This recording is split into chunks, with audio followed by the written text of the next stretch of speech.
Guys, welcome to another video. जैसे कि मैंने पिछली वीडियो में बोला था कि मैं दूसरा और एक वीडियो बनाऊंगा और जहां पे मैं डिटेल डिस्क्राइब करूंगा कि क्या हुआ था मेरे साथ और एयर फाइबर अगर तुम लोग लेना चाहते हो तो लेने के बाद तुम लोगों को क्या क्या फेस करना होगा उसके रिगार्डिंग हम लोग बात करेंगे। तो आज का जो वीडियो है ये है उसके रिगार्डिंग ही वीडियो। हम लोग जितना बात करेंगे उससे भी मैं यहाँ पे तुम लोगों को स्क्रीनशॉट सिखाऊंगा। कॉल रिकॉर्डिंग तो यार जाहिर सी बात है सुना नहीं सकता, फिर भी कुछ देने की कोशिश करूंगा और थोड़ा लेंदी होगा वीडियो क्योंकि वीडियो में आज डिटेल में बात करेंगे एयर फाइबर किन के लिए है, क्यों है, इसके लिए है, कैसा है, फीडबैक कैसा है, वगैरह वगैरह। सो पहले बोल देता हूँ एयर फाइबर कैसे काम करता है और एयर फाइबर क्या है। बेसिकली जैसे कि जियो फाइबर लॉन्च हुआ है वैसे ही एयर फाइबर भी लॉन्च हुआ है एयरटेल का। तो ये बेसिकली काम ऐसे करते हैं, तुम्हारे घर के पास अगर कोई टावर होता है विद इन 500 मीटर रेंज तो ये 5G पे काम करता है और ये बेसिकली आउटडोर पे एक यूनिट रहता है और इसी यूनिट के साथ ये कनेक्ट होता है और घर में ये राउटर के साथ बैठता है। जो बोला जा रहा है कि डीटीएच कनेक्शन इसका क्या है वो जानना थोड़ा ज़रूरी है क्योंकि यहाँ पे एयरटेल ने थोड़ा कारीगरी दिखाया है। तो ये जो डीटीएच बोला जा रहा है ये एयरटेल का जो डिफ़ॉल्ट डीटीएच था पहले सैटेलाइट के थ्रू कनेक्ट होता था, भाई ये वो से नहीं है। ये है पहले है ये एक एंड्रॉयड बॉक्स है जिस एंड्रॉयड बॉक्स के थ्रू ये डेटा कनेक्ट होता है फिर ये चलता है। ये भाई कोई टीवी नहीं है लोकल जो तुम लोग टीवी सोचते हो, हम लोग जैसे कि टीवी सोचते थे पहले जैसे होता था एयरटेल का डीटीएच। अभी भाई सिम बदल गया है, तुम्हारा राउटर ऑफ रहेगा, इंटरनेट ऑफ रहेगा, टीवी कोई काम का नहीं है। ये चीज जान लो, ये चीज कोई नहीं बोलेगा। ये जो टीवी चलेगा ये तुम्हारा राउटर का स्पीड खाएगा, राउटर का यूजेस करेगा और वगैरह जो OTT प्लेटफॉर्म्स है वो मिलेगा। यहाँ पे दो चीज ध्यान रखने वाला है कि एयरटेल बोलता है कि ये हम लोगों का भाई 1 TB देता है, हम लोग पर महीना 1 TB का ये लोग स्पीड देता है। पर यहाँ पे दो ट्रेजिक रूल है, ये तुमको जानना, आप लोगों को जानना जरूरी है। पहले है कि भाई 1 TB ये लोग देता नहीं, ये लोग अनलिमिटेड ही प्रोवाइड करता है। ये चीज एश्योर हो जाओ कि हाँ अनलिमिटेड डेटा स्पीड रहता है। दूसरा अनलिमिटेड यूजेस। ये जो टीवी जब तक चलेगा तब तक तुम टीवी के साथ दो कंप्यूटर, 2 मोबाइल यूज कर सकते हो आराम से नॉर्मल यूजेस के लिए। WhatsApp, video, Facebook, normal meetings, ये सब चलता है इसमें। पर इसमें दिक्कत होता है 2 जगह पे।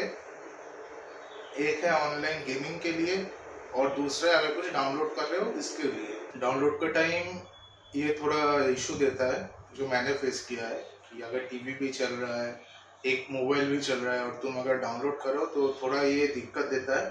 पर अगर तुम स्टीम वगैरह या कोई ऑथेंटिकेट थर्ड पार्टी ऐप बीच में यूज़ कर रहे हो जैसे IDM हो गया, स्टीम हो गया और कुछ थर्ड पार्टी ऐप्स हो गया तो पर ये स्पीड बराबर देता है, मतलब 30 Mbps ही दिखाता है और 30 Mbps ही देता है।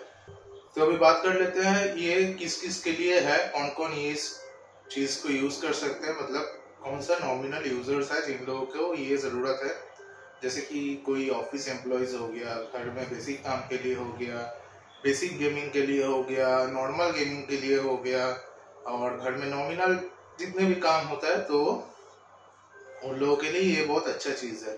जैसे कि मैं फिलहाल प्रोफेशनल गेमिंग और नहीं करता, मैं नॉमिनल गेमिंग करता हूँ, ऑफिस से लौट के रात को थोड़ा खेलता हूँ, थोड़ा लाइव करता हूँ, मेरे लिए ठीक है। पर जो प्रोफेशनल गेमिंग करता है, जो कंटिन्यूअसली गेमिंग हमेशा 24/7 गेमिंग करता है, उन लोगों के लिए नहीं है।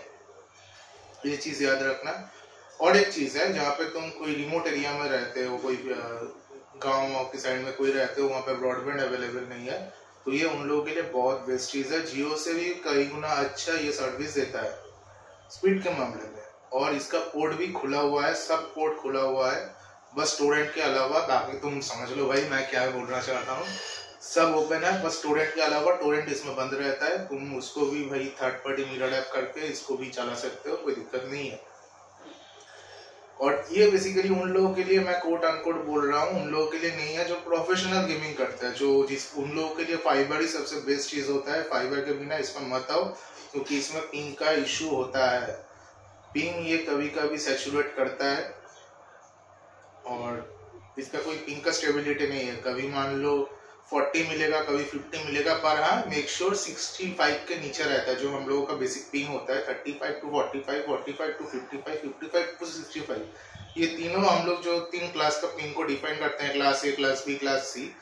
क्लास सी के अंदर ये वैरी करता है, class A to class C vary करता है, पर आपका फाइबर में ऐसा नहीं होता है, वो क्लास ए में ही हमेशा चलता रहता है, 35 to 45 में नेचुरली चलता रहता है। अब फाइबर में देखो, अगर मैं फाइबर में बात करने जाऊँ वो डिटेल में बहुत बड़ा वीडियो हो जाएगा, क्योंकि फाइबर का कंसेप्ट अलग होता है, फाइबर में भी 3 तरह का डिविजन होता है, तो फाइबर में हम नहीं जा रहे हैं, हम पूरा एयर फाइबर में बात करेंगे।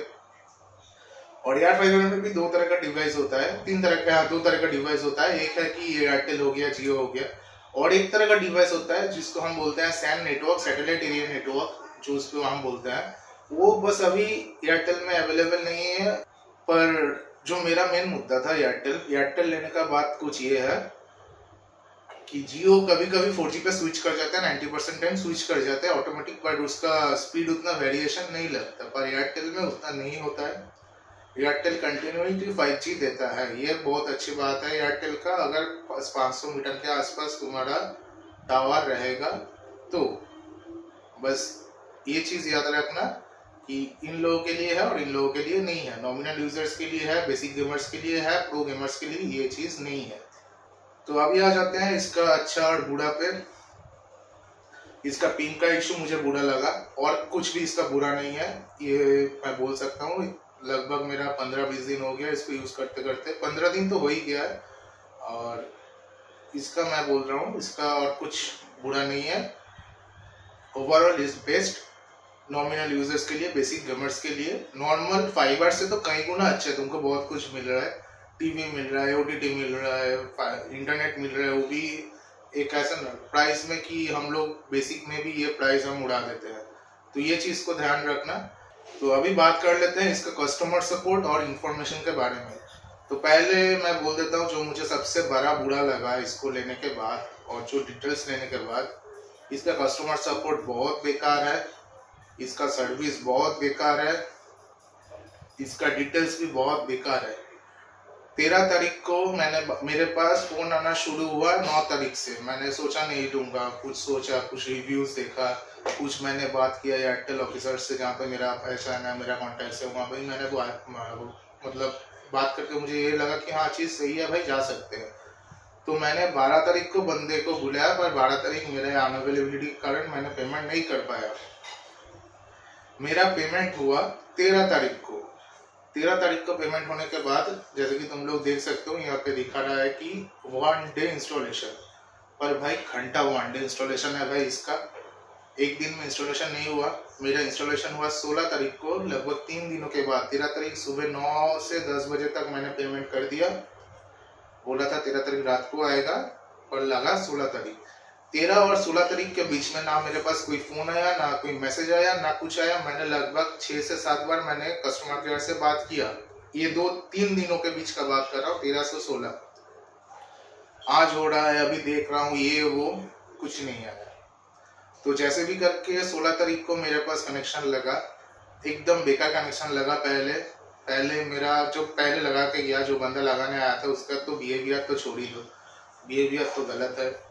जो मुझे चीज सामान मिला था उस सब में फॉल्टी था। जैसे कि भाई मैं इतने दिनों का यूजर्स हूँ, इतना पुराना, मतलब देखो हर गेमर के पास ही नेटवर्क का बेसिक नॉलेज रहता है। कोई भी तुम गेमर पकड़ लो, जो भी गेमर पकड़ लो, क्योंकि गेम एक ऐसी चीज है तो तुमको हार्डवेयर और नेटवर्क का नॉलेज वो दे देता ही, और सॉफ्टवेयर, कोई तीनों का अगर तुम पकड़ लेते हो, ये तीनों तुमको नॉलेज देगा ही देगा। तो मैंने इंस्टेंट डायग्नोसिस किया कि मेरा राउटर में इशू है, क्योंकि पहले जब मेरा कनेक्शन ऑफ हुआ, बहुत अच्छा 4-5G चल रहा था, पूरा स्पीड मिल रहा था, 5 से 10 मिनट बाद ही इसका ड्रॉप आउट होना शुरू हो गया।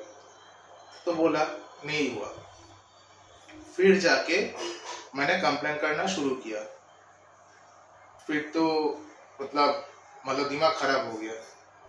ये क्या राउटर का, उसी दिन का मैं बात बोल रहा हूँ। अभी मेरा एयरटेल टीवी के साथ क्या हुआ, एक्सट्रीम टीवी के साथ मेरा ये हुआ कि टीवी चालू हो गया, सब चल रहा था, पर वॉल्यूम नहीं आ रहा है।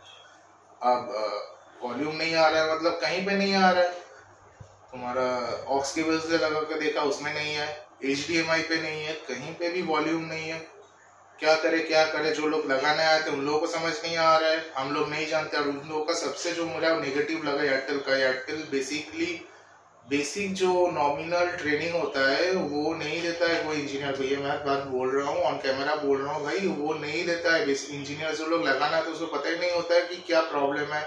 उन लोगों को दो चीज देखना होता है, एक पिक्चर आ रहा है, दूसरा इंटरनेट में गूगल चल रहा है। ये दोनों के अलावा कुछ नहीं जानता। स्पीड टेस्ट का बेसिक वो लोग नॉलेज रखते हैं। तो इसके बाद जब हम लोगों ने बात किया कि भाई नहीं हो रहा है, तो बोला भाई हम लोग कुछ नहीं जानते, चैनल आ गया, तुम्हारा गूगल चल रहा है, अब तुम समझो, बोल के वो लोग निकल गए। फिर रात से मेरा कस्टमर केयर से बात करना शुरू हुआ। फोन चलता गया 40 मिनट, 45 मिनट, 1 घंटे के ऊपर भी कॉल गया, आधा घंटा 15 मिनट करके मेरा 2 दिन निकल गया, मेरा कुछ रेडी नहीं हुआ। जब 2 दिन गया तब मेरा दिमाग गर्म हो गया। तो मैंने सुबह तो मतलब जो बंगाली में मतलब समझता हूँ ना, जो अंदर का भड़स है वो सब निकाल दिया। तो मैंने 2 बात बोला भाई कि एक तो भाई ओपन थ्रेडनिंग दिया, कोई चीज नहीं होता है, मैं पैसा दे रहा हूँ। जब जैसे कि मेरे साथ बजाज का भी एक पंगा हुआ था, आप लोगों को पता है जो मेरे वीडियोस देखे हो, और ये दूसरा पंगा मेरा हुआ। मैं तुमको सर्विस दे, पैसा दे रहा हूँ, टाइम दे रहा हूँ, तुम्हारे साथ कोऑपरेट कर रहा हूँ, उसके ऊपर से मुझे कोई फीडबैक नहीं मिल रहा है, तो यार मैं तो तुम्हारा हालत खराब करूंगा ही। तो मैंने किया। उम्मीद नहीं करोगे 10 मिनट के अंदर मेरे घर में टीवी का फोन आया। 10 मिनट जब मैंने दिया, मतलब उसको जो करना था दिया। उन लोगों में क्या बातचीत हुआ मुझे पता नहीं, मैं वेंडर को दिया जो मेरे घर में लगाने आया था, और कस्टमर केयर को, दोनों को एक साथ लाइन पर लेकर जो देना था दे दिया। और उन लोगों में टाइम दिया 1 घंटे का। 10 मिनट के अंदर मेरे घर में टीवी चालू हो गया। अब देखो मेरे पास चीज है, सामान है, कॉन्टेक्ट है, मैंने दे दिया। तो अब सोच लो नॉर्मल यूजर्स का क्या होगा। 10 मिनट में तुम लोग कैसे याद, मतलब बिलीव ही नहीं करूंगा, 10 मिनट में मेरे घर में टीवी चालू हो गया। एक फोन आया, टीवी को रिमोट लिया क्रोमकास्ट के जरिए, 10 मिनट में मेरे घर में टीवी ओके। अच्छी बात है, बहुत अच्छा, ठीक है, कोई बात बोलने की जगह नहीं। इंटरनेट भी ओके। कस्टमर केयर से फोन आया था, यहाँ पे ऑर्डर बोल दूं, वही 10 मिनट के अंदर टीवी भी सही किया, राउटर भी सही किया।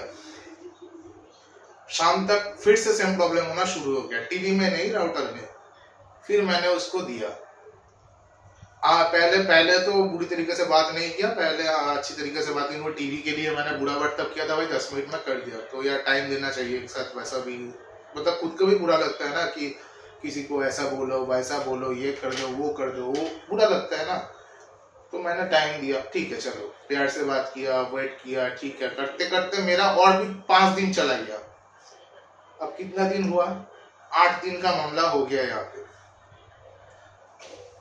जब मेरा नहीं हुआ तब मेरा फिर से दिमाग घुमा, फिर से उद्मा दिया मैंने, मतलब जो मुंह पे आए तो बोला, पर पहले का प्रोसीडियर थोड़ा बढ़ा दिया। आप सोचो तो उसका रिजल्ट क्या हुआ, इंजीनियर मेरा घर के सामने आके खड़ा हो गया नीचे। फिर भी उसका कॉल एलोकेटेड नहीं हो रहा था कि वो मेरे घर में आके काम कर पाए। जो दूसरी बार जो इंजीनियर आया था भाई बहुत अच्छा बंदा था, मतलब बहुत जबरदस्त बंदा था, नॉलेज भाई गजब का नॉलेज था। वो मेरे घर के नीचे आके 1 घंटा खड़ा रहा। मैंने उसको बैठा है भाई तू खा कुछ पानी वानी पी, वो आया ही नहीं ऊपर, वो खड़ा रहा, वो खुद से पूरा चीज अरेंज किया। मैंने कस्टमर केयर से बात किया ही, पर बंदे ने खुद से अरेंज किया, खुद से, मतलब वो खुद से एक इनिशिएटिव लिया कि नहीं दादा आज करके ही देंगे, आपको इतना प्रॉब्लम हो रहा है। इतना अच्छा लगा उसका बिहेवियर मुझे, तो वो खुद आके इनिशिएटिव लिया। फिर 10 से 15 मिनट, मतलब सुबह को फोन किया मैंने 11 बजे, मेरे घर में राउटर चेंज हो गया, मेरा लाइन ऑफ हो गया। मतलब 4 घंटे का मैं बात कर रहा हूँ, 4 घंटे में मेरा 1 हफ्ते का काम हो गया।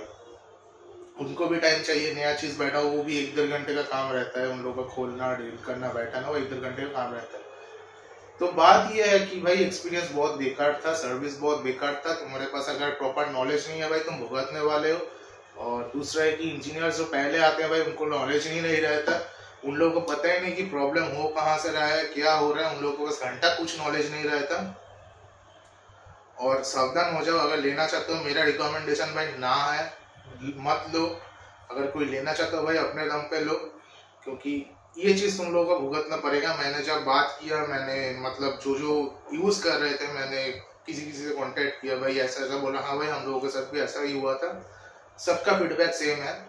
तो मत लो, अगर लेना है भाई अपने दम पे लो, नॉलेज के साथ लो, पहले चेक करो क्या क्या चेक करना है, मैं बोल दे रहा हूँ तुम लोगों को। ये पूरा बात खत्म होने से तुम लोग देख पाओगे। पहली बात है कि तुम लोगों को गेम में देखो कितने FPS आ रहे हैं, स्पीड टेस्ट करो 10 मिनट 5 मिनट के बाद स्पीड टेस्ट करो, बंदे को बैठा के 5 से 15 मिनट में लगभग मतलब लगन ऑन हो जाने के बाद मिनिमम 15 मिनट में 8 से 10 बार स्पीड टेस्ट करो कि देखो रेशियो कितना आ रहा है, गैप कितना आ रहा है। अगर देख रहे हो 32 टू 65 मिलीसेकंड में पिंग आ रहा है या 70 पे पिंग आ रहा है, ठीक है। अगर 28, 29, 30 इन तीनों में वेरी कर रहा है तो ठीक है। अगर 27 का पिंग आ रहा है अपलोड और डाउनलोड, तब भाई राउटर में इशू है, क्योंकि इन लोगों का राउटर में ये प्री कॉन्फ़िगर्ड रहता है। ये मेरा पुराना राउटर का भी मैं पोस्टर दे दिया अंदर नीचे का, तो इसमें इशू रहता है, ये लोग बोलते नहीं है। तो अगर तुम देख रहे हो 27 पिंग जा रहा है, वो लोग बोलेगा प्रॉब्लम है, और थोड़ी देर बाद ये टावर की वजह से, कुछ देर बाद ये वो, तब भाई तुम समझ जाओ तुम्हारा राउटर भाई गया है, इंस्टेंटली कंप्लेन करो और उसको चेंज करवाओ। अगर तुम अपने चाहते हो कि भाई सही सलामत यूज करना है तो, वरना तुमको भुगतना पड़ेगा मेरी तरह, क्योंकि मैंने उन लोगों के ऊपर भरोसा किया था, मैंने खुद से कुछ नहीं किया था। तो ये चीज है भाई, ध्यान रखो, लेने से पहले 10 बार सोचो। मेरे तरफ से यार फाइबर ना है, क्योंकि ये बहुत बड़ा एक मतलब स्कैम चीज है, जिसको नॉलेज नहीं है उसका पूरा काट के चला जाएगा। और इसका जो नीचे वाला एक पैक है, 2 पैक है, एक शायद 599 का है, एक 799 699 का है। तो 20 MBPS का जो स्पीड है वो मैं सब दे रहा हूँ, इसको मत लेना, ये बहुत ही बेकार है। ये मैंने ट्रायल के लिए लिया था 1 दिन के लिए, भाई बहुत ही घटिया है, मतलब वीडियोस में भी 10 बार ऑफर आता है। पर ये 30 MBPS वाला बेस्ट है, इसको लो, इसको यूज करो। और एयर फाइबर में अगर और भी कुछ जानकारी चाहिए, अगर तुम लोकल एरिया से देख रहे हो, तुमको कुछ कॉन्टेक्ट चाहिए, भाई मुझे कमेंट कर दो, मैं तुम लोगों को वो कॉन्टेक्ट दे दूंगा जो मैंने यूज किया था। पर ओवरऑल भाई इट्स गुड, ले सकते हो। और कस्टमर सर्विस बहुत बेकार है, हमेशा याद रखना है, एयरटेल का मतलब कस्टमर सर्विस वाहियात है, घटिया है, इससे कई गुना अच्छा जियो का सर्विस है, ये मैं बोल सकता हूँ। जियो का कस्टमर सपोर्ट बहुत अच्छा है, पर एयरटेल का एकदम मतलब घटिया, तो क्या बोलूँ मैं, मतलब कुछ और निकल रहा है, तो मत लो, बस इतना ही। और पिंग का जो बात है, फाइबर से इसका एक ही डिफरेंस मैं बोलूंगा, अगर तुम्हारा 500 के मीटर्स में टावर रहता है तभी इसे लो। और फाइबर्स के इसके साथ एक डिफरेंस मैं बोलूंगा जो मैंने फील किया एज अ गेमर, इसका नेटवर्क भी बहुत स्टेबल है फाइबर के जैसा स्टेबल। फाइबर में थोड़ी क्या होता है, कभी कभी बहुत इशू आता है, कभी कभी बहुत बड़ा लैग मार देता है, टाइम आउट होता है, 1-2 बार होता है, पर इसमें उसका कोई सिचुएशन ही नहीं है, वैसे कोई सीन ही नहीं है। 1 हफ्ते में 1 बार मुझे टाइम आउट नहीं मिला।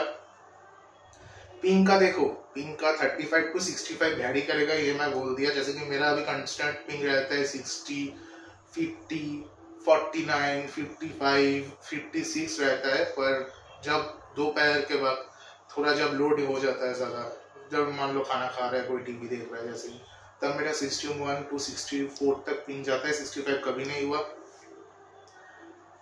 यही बस सीन है। पर पहले जो राउटर खराब था तब 110, 115, मतलब 90, 100 ऐसा पिंग गया था। ये सब देख के भी समझ सकते हो राउटर खराब है, तो और कुछ बात नहीं है। पिंग का इशू भी ये है, पर स्टेबल पिंग रहता है, मैंने PUBG पे भी देखा, बहुत स्टेबल पिंग रहता है, कोई पैकेट लॉस नहीं होता। थोड़ा सा देखो 100 के आसपास पिंग रहता है। अगर तुम NS में दोगे तो 54, 49 टू 52 तक अलायंस का स्पीड जाता है। सिटी केबल, मेगाबेल आप ऐसा ब्रॉडबैंड लोगे तो 65 टू 70 तक आप पिंग जाता है। और इसमें भाई 110 पिंग रहता है। पर इसमें एक चीज ये जानना है कि 100 पिंग मैं क्यों बोल रहा हूँ, कौन सा सर्वर में बोल रहा हूँ। जैसे कि हम लोग सब एशिया सर्वर में खेलते हैं, एशिया सर्वर में अगर तुम खेलोगे और तुम्हारा अगर ऐसा पिंग आएगा तो गेम वाइज वेरी करता है भाई। जैसे कि ब्लड स्ट्राइक हो गया, ये एशिया में करता है, पर इसमें अगर 100 पिंग हो जाए बहुत प्रॉब्लमेटिक है।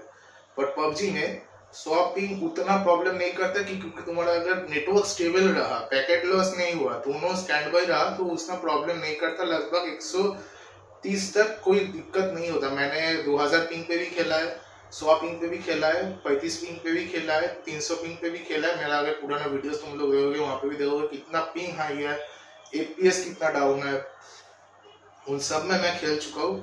तो 90 से 100 एपीएस उतना दिक्कत नहीं रहता। बहुत कोई बोलेगा अरे भाई ये हो जाएगा, इसमें पॉइंट मिस होगा, भाई ऐसा कुछ नहीं होता है, क्योंकि इसमें नेटवर्क का बहुत सारे चीज़ें वेरी करता है, पैकेट्स वेरी करता है, लेटेंसी वेरी करता है, एमएस वेरी करता है। अगर तुम्हारा एमएस है मान लो 12 से 13 एमएस का दे रहा है, तुम्हारा पिंग आ रहा है मान लो 100, तो प्रॉब्लम नहीं है। पर तुम्हारा एमएस दे रहा है 90, तुम्हारा पिंग आ रहा है 100, भाई बहुत प्रॉब्लम है। मतलब हर चीज़ यहाँ पे बैलेंस होता है, वो कैलकुलेशंस होता है। जो जिनको पता है भाई वो पता है, जिसको नहीं पता भाई थोड़ा देख लो। तुम्हारा लेटेंसी कम होगा तो थोड़ा इधर उधर चलता है, पर लेटेंसी ज्यादा बढ़ गया तब प्रॉब्लम है। जैसे कि 5.1 में मैंने बहुत सारे बार फेस किया एयरलाइंस में कि लेटेंसी हाई हो जाता है, तो तभी ये चीज इशू है। और ओवरऑल अगर मैं बात करूँ तो भाई सही है, ले सकते हो, अच्छा वीडियो, अच्छा क्वालिटी देता है वीडियोस का, ओटीटी भी सही देता है, सब कुछ सही देता है। पर थोड़ा इशू भाई रहेगा, अच्छा रहेगा तो बुरा भी रहेगा। पर इसका पूरा 90% है, 10% अच्छा है, पर जो 10% अच्छा है वो सॉलिड अच्छा है।